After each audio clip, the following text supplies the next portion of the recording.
everyone. Thank you so much for joining us, and welcome to the City of Pittsburgh's first Women in Leadership Luncheon. So give yourselves a round of applause. So for those of you, everyone should know, right? Those of you that don't know, you now will know that this is National Women's History Month. Let's make some noise for Women's History Month. Thank you. And so a little unknown fact is that all of this celebration started in a small town in California. Actually, it was a school celebration honoring women for what they did in their community, for their families, and then it just spread abroad.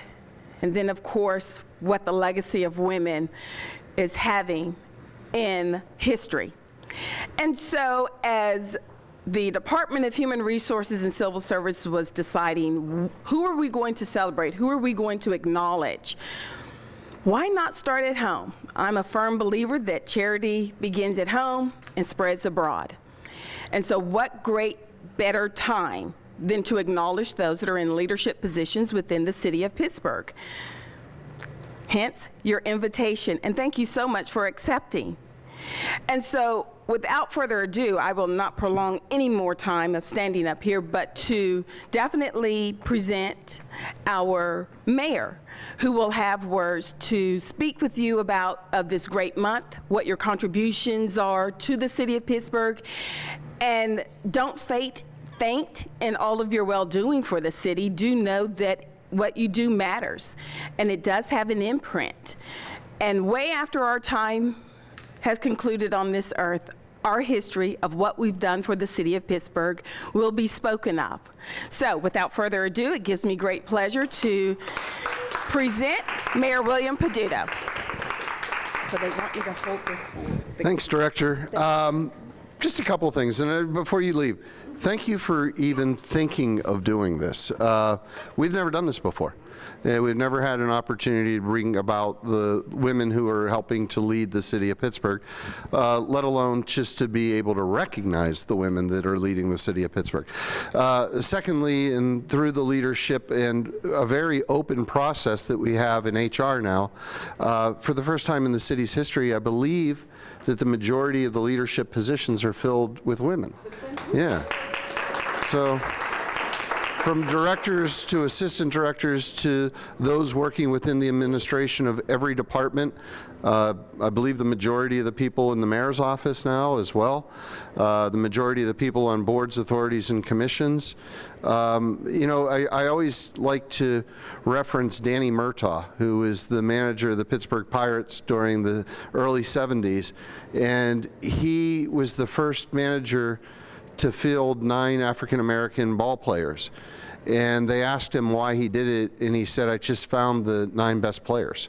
And I think that that's what we have basically done. We've had a very open process for applications and promotions that has gone to a call for talent. And we have found talent throughout this city, throughout this country, and they just happen to be women. I'm looking forward, we, for the first time, now have 8 out of the 9 planning commissioners are women. And the next appointment will be a woman, so that we can show to the rest of the country what Pittsburgh has considered to be not only a priority, but the most talented planning commission in America. And that will also be a signal of where the city is going.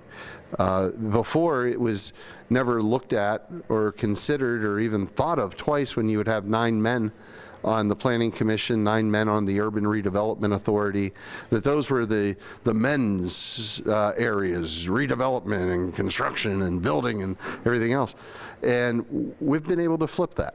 And there isn't even a whisper about it because it's accepted now that women leaders are the ones that are in the position to rebuild the city.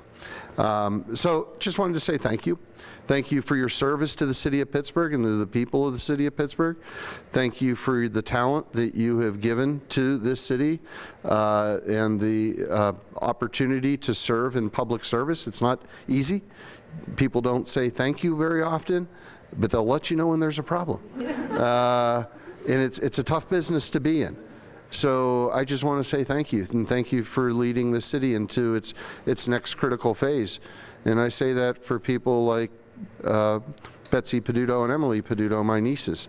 Thanks for being the trailblazers to show them that they can be leaders too. Thanks, guys. So there has been a request for a group photo with the mayor as well as Chief Gilman. So, ladies, if you'll come up, Chief Gilman, if you'll come up. Okay. Okay, if you will take your seats, we'll continue with our program.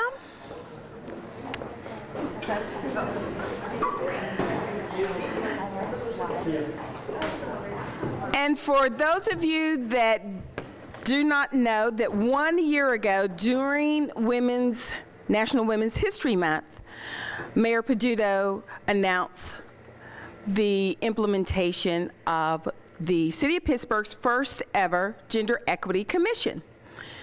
Yours truly is appointed as one of the commissioners, but we also have Anu Jan, who is the executive director, for those of you that don't know. That's Anu. And then we have Jessie Ramey, she is on the executive committee, but she is also the president for the Gender Equity Commission. So what better opportunity just to share with all of you female leaders for the city what the Gender Equity Commission has done. We have turned the big one this month, so we're 1 year old this month, but wanted to give them this platform to share with everyone what the Gender Equity Commission has done in the past year, and then what we have planned on the horizon for the upcoming years. So without further ado, Anu and Jessie. Do you need us to use that or? Yes. Okay. So I'm going to just, I want to take you through a very quick tour of our webpage. And the reason I want to do that is because it's the best way to stay updated. We're trying to spread the word. The Gender Equity Commission is the newest commission, and a lot of people who work for the city and who live in the city still don't know about us. I'm the one staff person, and there are 14 commissioners, but I need your help. And frankly, everyone should care about gender equity. We're confronting issues like family leave, which people of any gender, that's something really important to people in the workplace. We're trying to think about structural barriers to employment, the kinds of trends that the mayor was talking about. We want to encourage more female leadership. Historically, women haven't had a fair shot. And we want to make sure that if there are legacies from the past, or if there are new developments, that we really need to make sure everyone in our city feels included, both in terms of possibilities and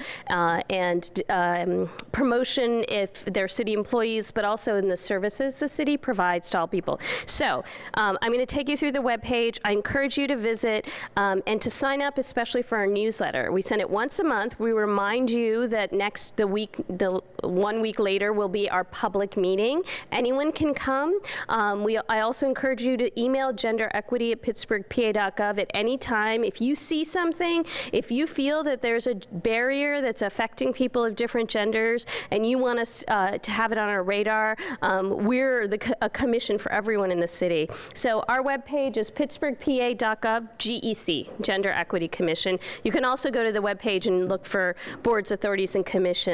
And when you look at the webpage, this is a home page, and then it's so small here, but it's on the website, the list of who the commissioners are. They represent people who work or live in the city. They're leaders in different kinds of interventions. Kathy Elliott, who runs Gwen's Girls, Jessie Ramey, our chair, who's the director of the Women's Institute. We have scholars and activists, people who represent lots of different interests, and we've been been working with these commissioners to get as much community input as possible as we go forward. Also, we have our mission and vision, which the commission wrote last year. Our mission of the Gender Equity Commission is to achieve equity for girls and women in the city of Pittsburgh. And our vision is a Pittsburgh where people of all genders don't feel that they are not represented or included. If you want to read the history of the Gender Equity Commission, why did this come about? How did this come about? What human rights principles are informing our work, that's all on the website as well. And on the website is something that, unfortunately, once again, is small from here, but you can look at this more carefully in these handouts that we'll give you. Can I give these out? Yeah, sure. Stand between you and lunch. Yes, we're going to be quick. This is our end of year report for you to take, and this picture is on those printouts. And it shows what happens when you start to seriously look at barriers for women and girls in Pittsburgh.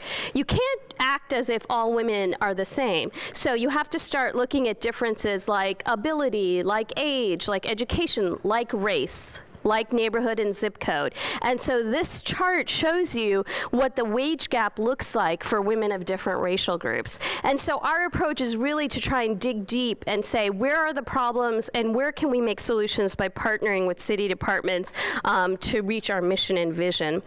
There are education and resources on our website, including something that actually defines what we mean by gender and sexuality, different terms that are coming up these days. We have reports like the Femisphere Initiative that really asked about what are the major problems facing women and girls in the city. And then this is the really important page.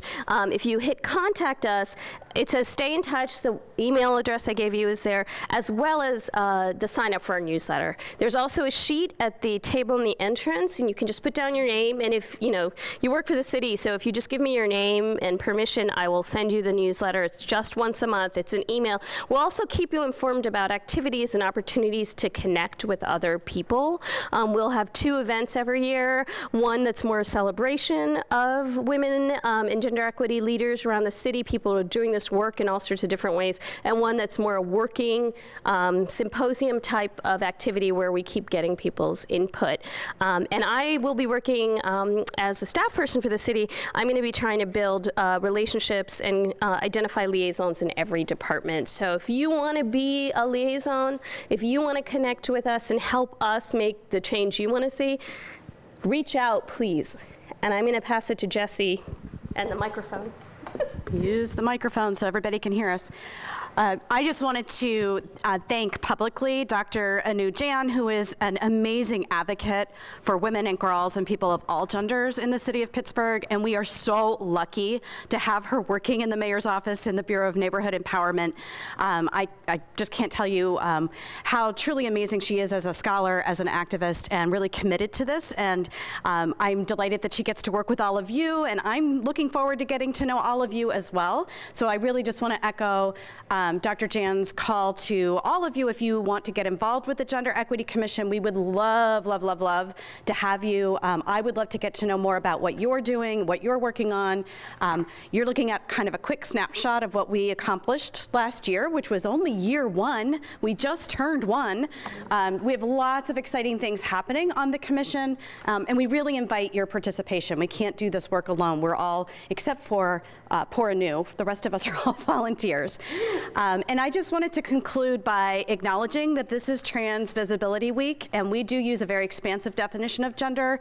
We are allies to people of all genders, and we really encourage our work to be very intersectional, and we believe in that very strongly. So I just wanted to conclude on that note that we are using a very expansive definition of gender in our work, and invite you to do that with us. Again, as the mayor was exiting, he is super excited that we are doing this event. I did give him my word that this will be annual, so we will make sure, as I had announced this in the chief and directors meeting, so all of the male leaders are aware. And of course, a few had asked when are we having a luncheon for them. I'm gonna have to get back to them on that. So as you continue to enjoy lunch, we are going to have our keynote speaker, and you definitely are in for a treat. Priya Amin holds an MBA from the University of Arizona and worked as a product and brand manager at corporations such as IBM and Nestle. Did you get a discount on the chocolate? Oh, yeah. Okay, good. In 2012, she left her high-powered career to be home with her 2 boys. After successfully launching and running a marketing consulting firm called Roki in 2014, she began looking for ways to continue fostering opportunities for professional advancement among women. She launched Flexible LLC in 2016 with her partner, Jessica Strong, and was accepted to the 16th cohort of the Alpha Lab Accelerator Program. Flexible has gained regional and national attention for providing innovative child care solutions, most notably on-site child care at offices and events, also in the City County building, City of Pittsburgh, in order to drive attendance, inclusivity, and productivity at work. Let's give a round of applause for our keynote. You're welcome. Sorry, I have my speech written, so I apologize. I'm going to be looking down a lot, but I just wanted to say thank you so much to everybody in the room. Thank you to the City of Pittsburgh, to Mayor Peduto and his staff, to the Gender Equity Commission for all the work that you do. Thank you for having me here. If someone had told me 7 years ago that when I was a stay-at-home mom that I'd be sitting next to the mayor and be the keynote speaker at a Women in Leadership luncheon, I would have told them they were crazy. I have had an interesting journey the last 7 years. We first moved here 7 years ago. But I wanted to tell you a little bit about my journey professionally from when I started, because it was very necessary and very meaningful to get me to the place where I am today. And because of that journey, this is why I'm standing in front of all of you. So again, thank you so much. I truly appreciate being here. Excuse me. As you may have guessed, I am not a native Pittsburgher. Boo. I am actually a Jersey girl, born and raised. And I call myself, oh, I heard Jersey somewhere. What exit? I lived in New York City. Oh, okay, all right, close enough, it's all good. Okay, great. But I call myself something of a vagabond by trade because I've lived in New Jersey, and then Tucson, Arizona, Medford, Oregon, Raleigh, North Carolina, St. Louis, Missouri, and now Pittsburgh, Pennsylvania. Yeah. I've gained quite a bit of perspective during my travels, both personally and professionally, but I'm here to talk about my professional journey and the important individuals and circumstances that helped open doors for me along the way. I started my professional career back in undergrad at Rutgers University in New Jersey. I was earning a bachelor's degree in biotechnology to follow in my father's footsteps. And I laid a clear path for myself to become a researcher, just like my dad was. Growing up as the daughter of Indian immigrants, I watched both of my parents struggle to open doors for themselves. My father once told me, work hard because no one else is going to work harder for you than yourself.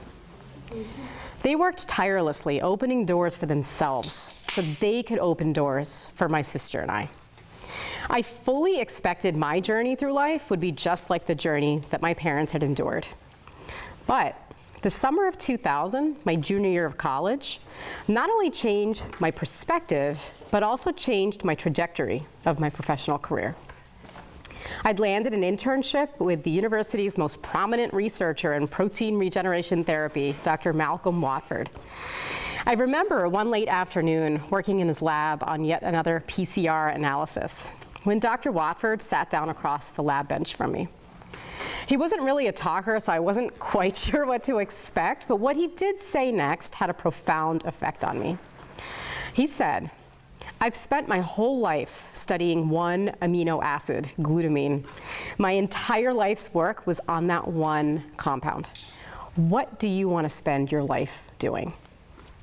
To say I was a deer in headlights was an understatement. And in fact, I'd actually never been asked that question before. I just fully expected myself to say, I want to be a researcher just like my dad.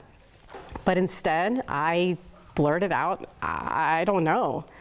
It was in that moment that I realized that following the road that my dad took was not what I wanted, it was what I thought I had to do.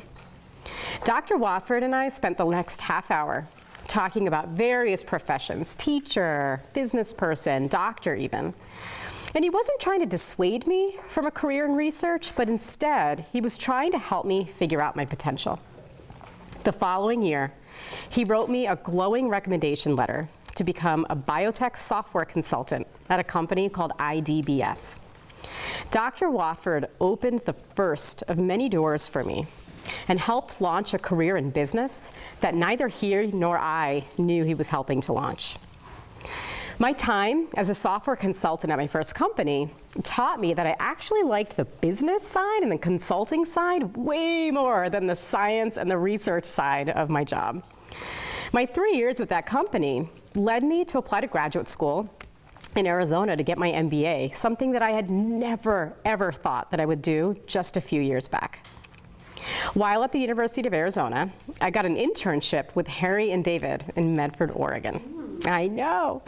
Aside from gorging on moose munch and Anjou pears exactly for 3 months while hiking and exploring Southern Oregon's beautiful landscape, I also met Mike Zadro, Director of Marketing at Harry and David.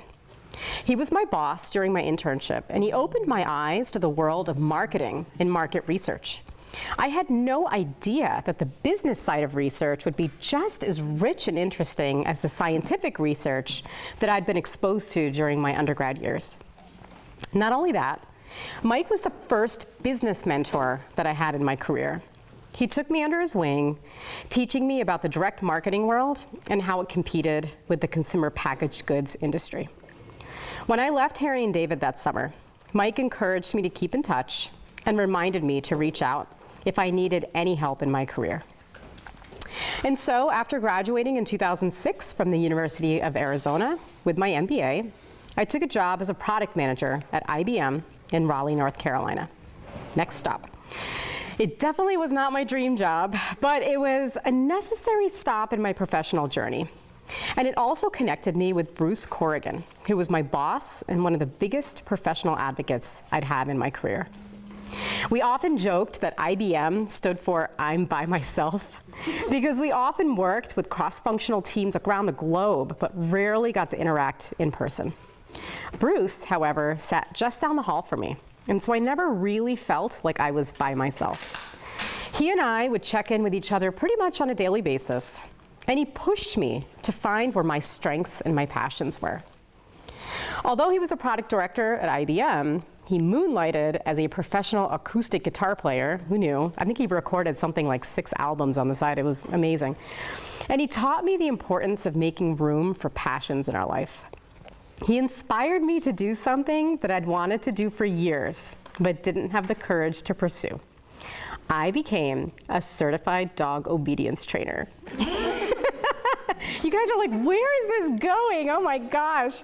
He encouraged me to go after my passion and truly helped me step out of my comfort zone. And step out I did. One summer in North Carolina, I volunteered at a local humane society training at-risk dogs, so Rottweilers, Pit Bulls, those types of dogs, and getting them ready to get adopted. And we had an adoption event one weekend, and my job was to tie these cute bandanas around their necks. And these are big, big, big dogs. So I literally had to straddle these 75-pound dogs, and I was barely 100 pounds myself. It was comical to tie these bandanas around their neck, right? And growing up, I was deathly afraid of dogs. I'd been bitten by a dog, so I was really afraid. And so I found myself so far outside of my comfort zone, helping these large, scary dogs look cute and friendly to hopefully get them adopted. But this experience not only helped me get over my fear of dogs once and for all, but it also, and it helped get some dogs adopted, which was great, but it also led us to adopt our dog, Nala. She was a sweet, feisty chow chow who filled our lives with love for 14 wonderful years. She just died in 2017. About 10 months into my job with IBM, though, my dream job which was to be a brand manager at Nestle Purina, popped up on Indeed.com. I immediately jumped on it. Gosh, being able to work in consumer packaged goods, in marketing, surrounded by dogs all day, I was like, oh my God, this is a dream come true. Literally dream come true. So the first thing I did was I applied. And the second thing I did was I emailed my mentor, Mike Zadro, from Harry and David, to talk about the job and the interview process. And not only did he help me, he picked up the phone and he called a friend of his at Nestle, and he recommended me personally. He opened a crucial door for me, one that he was not professionally obligated to do, but one without which I wouldn't have been able to make that leap to Nestle. The time came when I got the job offer and I needed to put my 2 weeks notice in at IBM. I was incredibly nervous going in to talk to Bruce about my decision, but he not only understood, he helped me make a smooth transition from IBM to my new job, something he too was not professionally obligated to do. Without Mike and Bruce helping to open doors and help me walk through them, I wouldn't have made it to my dream job. My time at Nestle felt just like that, a dream.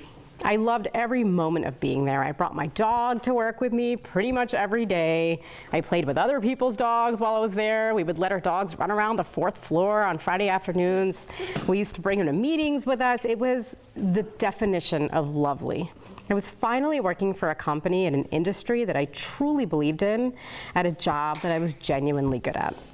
I thought back to my conversations with Dr. Watford at Rutgers and with Bruce Corrigan at IBM, and I was so thankful that they got me thinking about what my true passions were in life. I couldn't have imagined working in a lab, wearing rubber gloves, using a pipette, when I got to be on commercial sets, watching dogs on camera, performing tricks. I'm like, this is amazing. My job was truly a dream come true, right up until I had my first child, Ronan, in 2010. While I was expecting, I felt the support of my colleagues and my management team. But as soon as he arrived and my maternity leave ended, I began experiencing what it felt like to have doors close on me. My first experience was just 13 weeks postpartum, when my son and I had gotten breastfeeding down, when he was just 1 week into his new routine at daycare, I was asked to travel to Los Angeles for a week. I tried so hard to state my case and possibly bring my son with me or just skip the trip altogether because it just felt too soon. But I was met with the following response from my boss. She said, as part of this job, you are expected and sometimes required to travel for work. This is a case where you are both expected and required. I cried for hours after reading that email, and I began feeling the immense weight of motherhood on my back. I ended up going on that trip, and it was a total disaster. I accidentally left parts of my breast pump at home, leaving me to hand express in the Phoenix airport bathroom. When I landed in LAX, exhausted from the pain and the overall trip, I found out that my luggage had been lost. Thankfully, a good friend picked me up from the airport and took me straight to a Target so I could buy the necessary pieces of my pump so I could pump for the rest of the week. But after a week of exhausting meetings, my milk supply began to drop. And to add insult to injury, on the day I traveled back to St. Louis, I packed up the dozens of bags of milk that I'd pumped for my son all week. I packaged them in a cooler that I brought with me with ice that the hotel gave me, and I brought them on board the plane. But because of either the cabin pressure or the fact that I didn't pack them well, every bag of milk exploded on the plane. When my husband came to pick me up at the airport, I was a sobbing heap of exhaustion, regret, and shame. I felt like a failure for not being able to adequately provide for my child while I was away. My husband rushed me straight to the daycare, and when I scooped up my 13-week-old baby, I sobbed for nearly a half hour, and I didn't put him down for the rest of the evening. In the coming weeks and months, a small fire was lit inside of me. One that made me realize that my experience was not only unjust, it was unnecessary. I began thinking of ways that either I could be closer to family or work a more flexible schedule, and so I started applying for other jobs within Nestle. A position opened up with a subsidiary out east, and when I went to the interview, a startling question was asked. Are you planning on having more children? I was appalled by the question, but I naively answered, yes, I plan to grow my family. I ended up not getting that job. And while it wasn't confirmed, I can't help but wonder if my answer to that question played any role in my not getting that job. Yet another door closed. Finally, nearly 18 months after my son's birth, after grappling for over a year with the insufficient balance I had in my personal and my professional life, I asked if I could have a more flexible schedule in St. Louis, working either part-time or potentially moving to another part of the country while still working for Purina. I was told it wasn't possible, and that either I'd have to stay in St. Louis working full-time or find another job closer to family. Slam. The final door closed. I couldn't believe where my twisty career path had led me. I remember going home that evening thinking, even if we move closer to home, I don't want to travel anymore. I don't want to go through what I went through with Ronan for any other children that I have. I knew that what I'd experienced at Nestle wasn't unique to that one company either. And I fully expected to feel the same burden of motherhood no matter where I worked. And so, right then, I made a decision to leave my career to be a stay-at-home mom with my then 2-year-old son, Ronan. I remember giving my 3 weeks notice at Nestle. It was bittersweet, yet oddly liberating. I was walking away from a lucrative career and a salary in order to not feel forced to compromise being with my children for work. It was a humongous sacrifice, one which led to lots and lots of personal reflection, but oddly led to opening the largest door of my professional career. In the spring of 2012, shortly after leaving Nestle, we moved to Pittsburgh. It was incredibly overwhelming for me to be in a new city with no friends, no job, and what felt like no identity. I went from having high-powered meetings with C-level executives to cleaning mushed peas off the floor and watching Daniel Tiger on a loop all day long. I had traded emotional exhaustion for physical exhaustion. Every morning, when my son and I would wave goodbye to my husband as he left for work, I felt a sense of relief that I didn't have to leave him too, but I felt a deep longing for an intellectual challenge. After having worked professionally for nearly 10 years and gaining a master's degree during that time, I felt an enormous void where my professional identity had been. But I thought back to the words that my father had spoken decades before. Work hard, because no one else is going to work harder for you than yourself. And so, after being a full-time stay-at-home mom for nearly 2 years, in the winter of 2014, when I was 36 weeks pregnant with my second son, Kieran, I reached out to my lawyer to officially start my own consulting company. For the first time in years, I felt the nervous excitement of taking on an intellectual challenge, something I longed so much for from my professional days.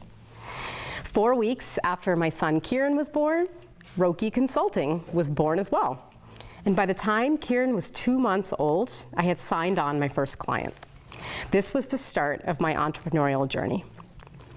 At first, Roki Consulting was a dream come true. I dropped my older son off, who was then 3.5, at preschool, while the baby and I hung out at home, and I worked while he slept. It was a lovely balance.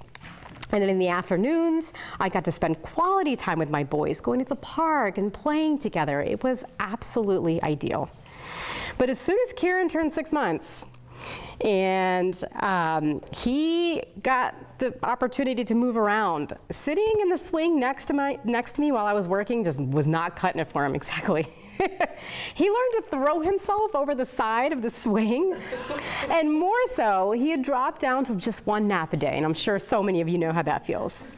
And so my wonderful days of working while my son napped were over. And on top of that, my older son, Ronan, was done with school for the summer. And so the harsh reality of work and life not quite being in balance hit swiftly and quickly. I found myself taking both of my boys to client meetings, attempting to have a professional meeting while simultaneously opening tubes of yogurt for my toddler and trying to rock my infant to sleep. And even worse, I would sign up for every evening networking event I possibly could, only to wait at the threshold of my front door, waiting for my husband to come home so I could rush out the door, jump in my car, and speed to an event. It was maddening and exhausting. I quickly realized that I needed a nanny, but even that proved incredibly difficult. I tried for nearly 3 months to find a reliable nanny, and in that time, I lost 2 of my clients. Finally, when Kieran was 9 months old, I found a wonderful woman to take care of him 3 days a week while I worked. But I was never quite able to get the momentum back that I had at the beginning when I started my company. My exhaustion, coupled with my inability to work outside of the 9 hours a week my nanny worked with us, completely stifled my professional growth. The weight of motherhood never felt heavier. And I felt more and more stifled each day by the burden of trying to grow a company while raising a family. I began feeling disillusioned and resentful. And so I started researching my feelings, and I fell backwards into research on the motherhood penalty. I still remember the morning in the fall of 2014. I saw this New York Times article on my news feed on Facebook about the motherhood penalty, and the very first line of this article reads, "One of the worst career moves a woman can make is to have children." I cannot tell you the range of emotions that I had after reading that, like rage and sadness and anger and everything, but I kept digging. A Slate article read that 3/4 of the women who leave the workforce each year cite childcare as their primary reason for leaving. And a Vox article sometime later showed a startling graph of the earnings impact on men versus women after having children. Men's earning potential stayed level, women's dropped dramatically after having children. The light that had ignited within me several years ago, earlier at Nestle, had become an all-engulfing blaze, keeping me up at night trying to figure out how to solve this issue for myself and for the millions of women around the country who felt the exact same way. In the summer of 2015, I began researching how to start a co-working space with drop-in childcare to allow moms like myself a place to work while someone watched their children on site. I wrote up a business plan, I partnered with a friend who owned a co-working space, and I even started a Facebook group, which attracted hundreds of moms just like me, freelancers and consultants who I didn't even know, who were all looking for a better balance. While the concept didn't come to fruition, it did lead me to meet my current business partner, Jessica Strong. The first time we met was in the winter of 2015. We commiserated over how hard it is to be a working mother. I know everyone here is like, yes. The second time we met over dinner, we began talking about how to fix the imbalance of motherhood and work. And by our third date, just a few weeks later, we were ready to get married, i.e., go into business together and start Flexible. And at this point in my career, having found a partner with similar passions and experiences to mine, once again, the doors began to open. We had a meeting in the spring of 2016 with Alana Diamond, who's the managing director at Alpha Lab Gear. We told her about our professional and personal struggles and our idea to solve the issue of childcare falling through by creating an app to intelligently connect parents and caregivers at the last minute. We fully expected Alana to provide us with some advice and say, oh yeah, sure, come back, when you have something a little bit more fleshed out. But instead, she said, I think you should apply to Alpha Lab. Jess and I started laughing. We're like, I don't think she heard us correctly. We tried to politely remind her that we just had an idea, and she interrupted us and said, I know, and I think you should apply to Alpha Lab. So we applied in the spring of 2016, and we presented to a room full of distinguished business people, entrepreneurs, and investors. And sitting at the end of the table was Alana Diamond. We made our pitch, we left to get some drinks, and several weeks later, we had found out that we had been accepted to the 16th cohort of the Alpha Lab Accelerator Program. Alana opened a crucial door for both Jessica and I, one that we humbly stepped through, and we've never looked back. About a year into our endeavor, in the summer of 2017, we realized that our business model wasn't scalable, so we quickly pivoted.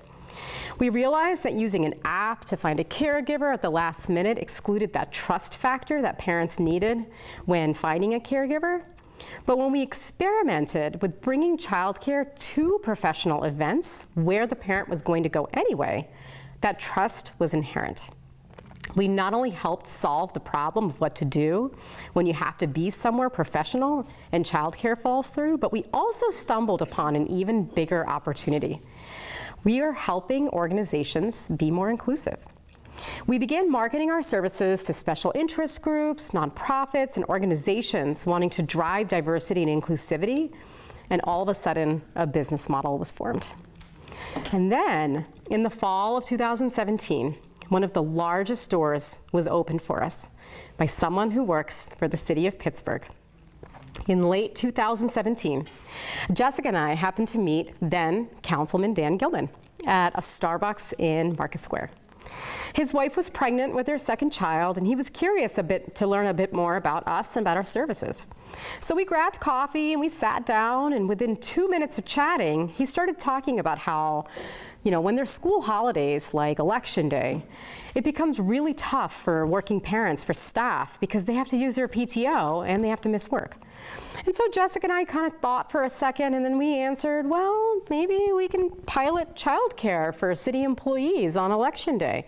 To which Dan immediately responded enthusiastically, let's do Rosh Hashanah too. It was amazing. So we quickly surveyed employees and got dozens of positive responses. After the 2 pilots, we worked closely with Tiffany Semino, who worked tirelessly to continue keeping that door open that Dan had originally opened for us. And in the spring of 2018, we won the bid to provide childcare to city employees on all the days when Pittsburgh public schools are closed and work's not. It was the very first contract of its kind for our company. Because of Dan Gilman, Tiffany Semino, Mayor Peduto, and his staff, they all believed in us and what we were on a mission to accomplish. They made sure that that door stayed open for us and continues to stay open. That door opening led to Flexible's growth to where it is now. We've since partnered with hundreds of organizations around Pittsburgh and the country. We're now on a journey to help organizations become more inclusive for women, specifically mothers. Not just because it's a personal passion of mine, but because it makes business sense. A 2018 study commissioned by Child Care Aware of America found that it costs U.S. companies $4.4 billion with a B in lost productivity because of employee absenteeism due to child care breakdowns.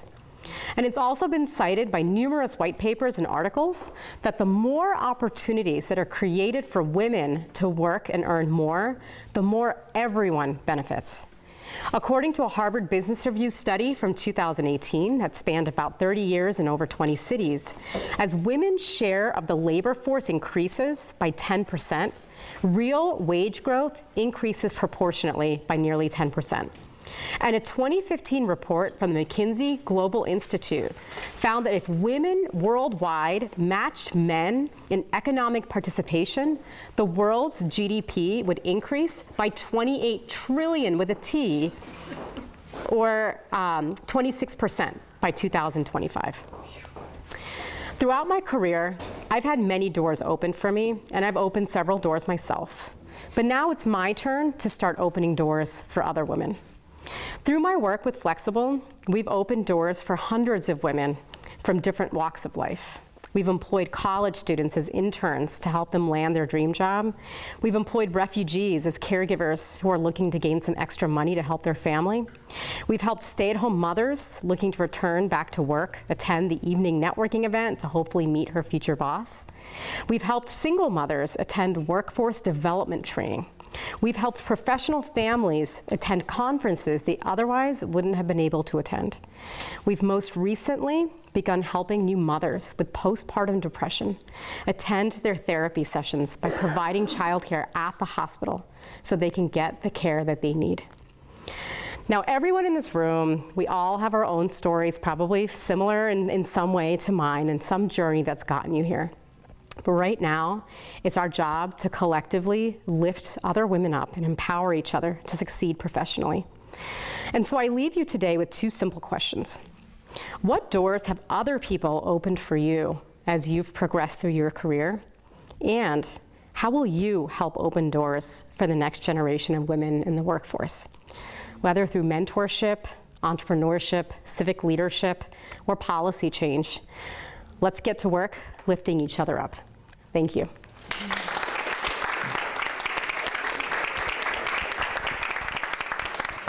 Let's give our keynote speaker another round of applause.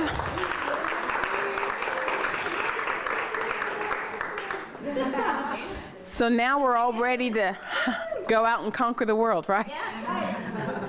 So again, on behalf of Mayor Peduto, on behalf of Chief Gilman, on behalf of the Department of HR, ladies, what can I say? Don't ever underestimate what you're doing for the city. There are days, I'm certain, that all of us walk out and say, whew, okay. To put it politely. But just exhale and then come back the next day. And even though we may not always get the thanks every day, even though people may not acknowledge us every day, and what we do puts forward the agenda of the mayor, that is what we're here for. But please note that we are playing and have a great part in the history of the city of Pittsburgh.